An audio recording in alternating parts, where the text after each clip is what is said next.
बाबा जी की प्यारी साथ संगत जी, राधा स्वामी जी।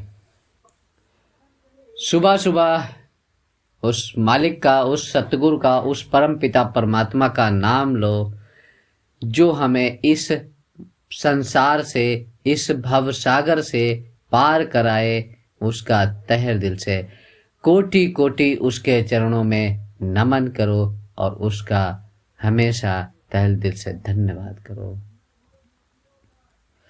उसको हम धन्यवाद कर भी नहीं सकते, कुछ कह नहीं सकते, लेकिन याद तो कर सकते हैं। हम जो वो बोले वो तो हम कर सकते हैं। इसीलिए बार बार उस मालिक के चरणों में राधा स्वामी जी, राधा स्वामी जी। आज का एक छोटा सा कोटेशन हमारी लाइफ को पूरा ही बदल कर रख सकता है। अगर ये कोटेशन के माध्यम से जो वीडियो बना है इसको पूरा सुनेंगे, देखेंगे और समझेंगे तो बहुत ही महत्वपूर्ण जानकारी आप तक पहुंच सकती है। शुरू समय ना गंवाते हुए हम जल्द ही शुरू करते हैं।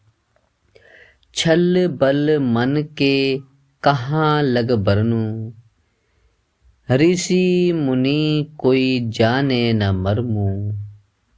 यह कोटेशन कितना महत्वपूर्ण है। छल बल मन के कहाँ लग बरनूं। ये मन जो है, ये मन जो, इसके इतने छल हैं कि जिधर ना जाने चाहे, जिधर हमारी आत्मा को कष्ट होगा, जिस काम को कर, ये मन वही काम करता है।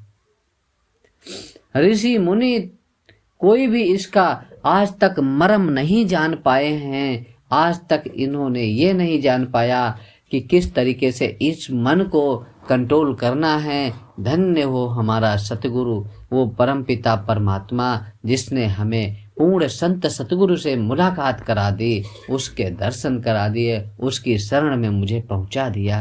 चलते हैं। मन के छलावे को ऋषि मुनि भी नहीं समझ सके। जो मन का छलावा था वो ऋषि मुनि भी नहीं समझ सके। कई ऋषि मुनि स्वर्गों में गए, कई ऋषि मुनि स्वर्गों में गए। अप्सराओं ने उनको ठग लिया, अप्सराओं ने उनको ठग लिया।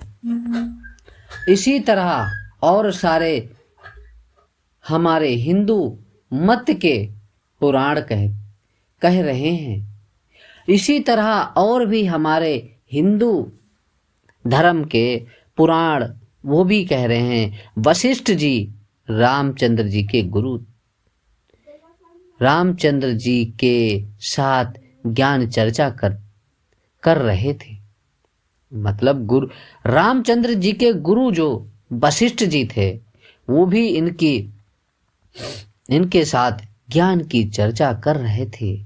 क्या हुआ है कि अगर कोई कहे कि मैंने हिमालय पहाड़ उठा लिया, कि अगर कोई कहे कि मैंने हिमालय पहाड़ उठा लिया, तो यह है, तो यह है, तो यह है तो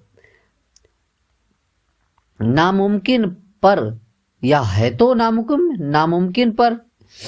एक मिनट के लिए हम यह मन मान लें कि, मतलब हम एक मिनट के लिए यह मान लें,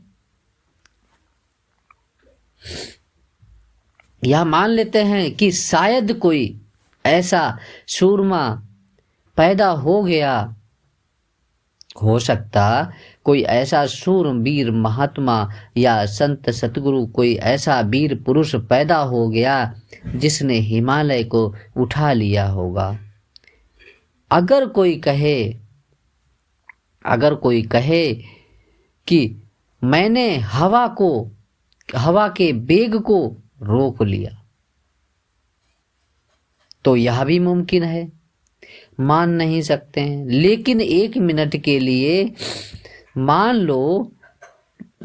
लेता हूं कि शायद कोई ऐसा महात्मा पैदा हो गया हो, ऐसा ऋषि मुनि पैदा हो गया हो, ऐसा सन्यासी पैदा हो गया हो, लेकिन अगर कोई कहे कि मैंने मन को बस में कर लिया, मैं नहीं मानता। बड़े हुजूर महाराज जी फरमाते हैं कि मैं बिल्कुल नहीं मानता कि उसने मन को बस में किया। ये संत सतगुरु की ही ताकत है जो उसको मन के बस में कर पाएंगे, और बाकी कोई ताकत, दुनिया की कोई ताकत उसको बस में नहीं कर सकती, उसके छलावे में आ नहीं सकते। संत सतगुरु ही हैं जो उनके बहकावे में नहीं आ सकते हैं, और तो किसी की ताकत ही नहीं।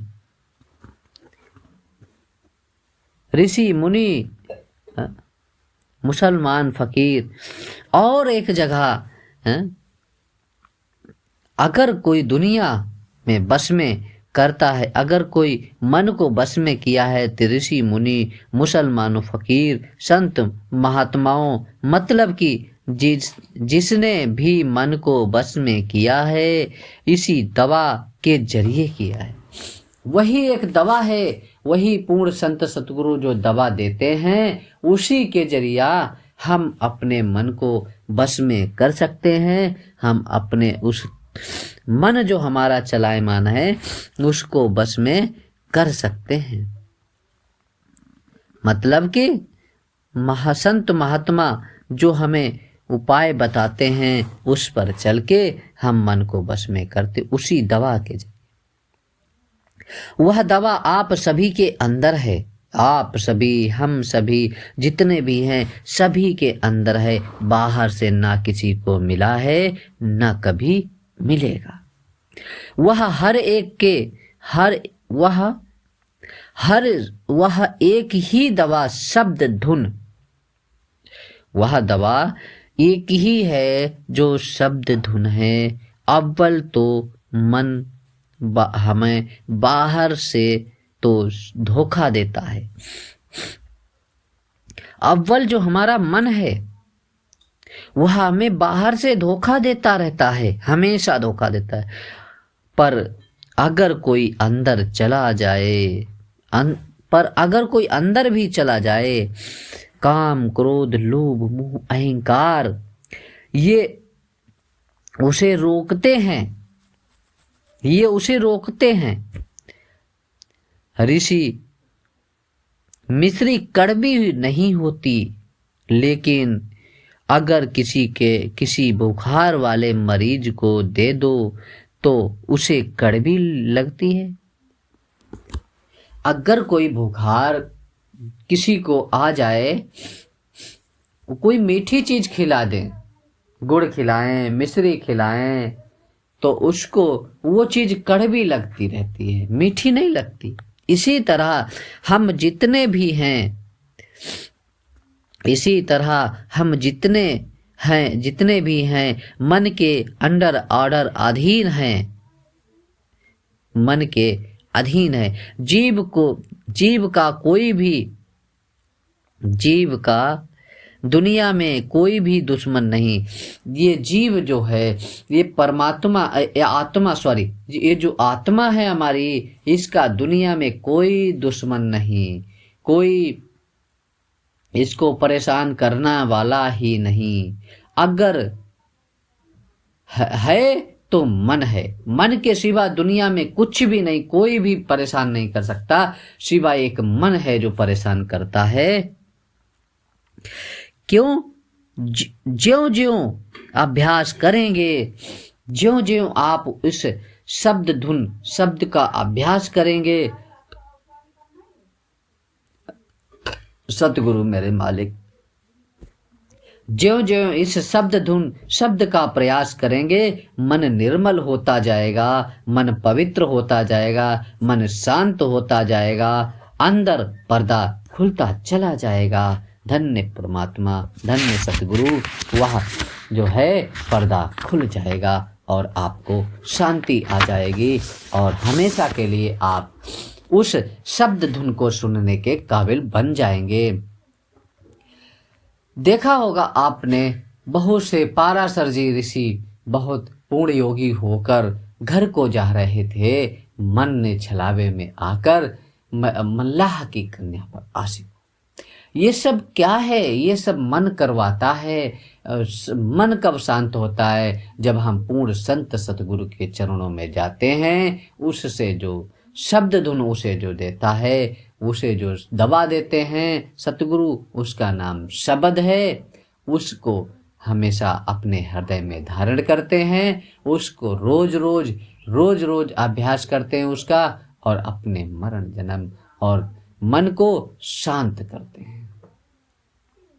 आज का वीडियो बस इतना ही था। इसी के साथ जो हमारा आज का सिर्फ एक छोटा सा कोटेशन, तो ये हमारे छल बल मन के कहाँ लग बरनू, ऋषि मुनि कोई जाने न मरमू। आज तक जितने भी ऋषि मुनि हुए हैं, सन्यासी हुए हैं, उनको भी इसका कोई मर्म आज तक जान भी नहीं पाए। तो हम कैसे जान सकते हैं? आज के इस कोटेशन, इस वीडियो के माध्यम से, इस छोटे से वीडियो के माध्यम से आप लोगों का ये जो हमने कीमती समय जाया ना करने के बावजूद हमने इतना सब हम इस वीडियो में डाला हुआ है, इसको ध्यान से सुने और अपने जो है अपने जीवन को धन्य बनाएं, सफल बनाएं, और हमेशा के लिए यहाँ से छुटकारा मिल जाएगा। चलते हैं, आप अपनी वाणी को विराम करते हैं। फिर एक नए शब्द, फिर एक नए साखी शब्द और सत्संग के साथ फिर मिलेंगे। तब तक आप सभी को प्यार भरी राधा स्वामी जी, राधा स्वामी जी, राधा स्वामी जी।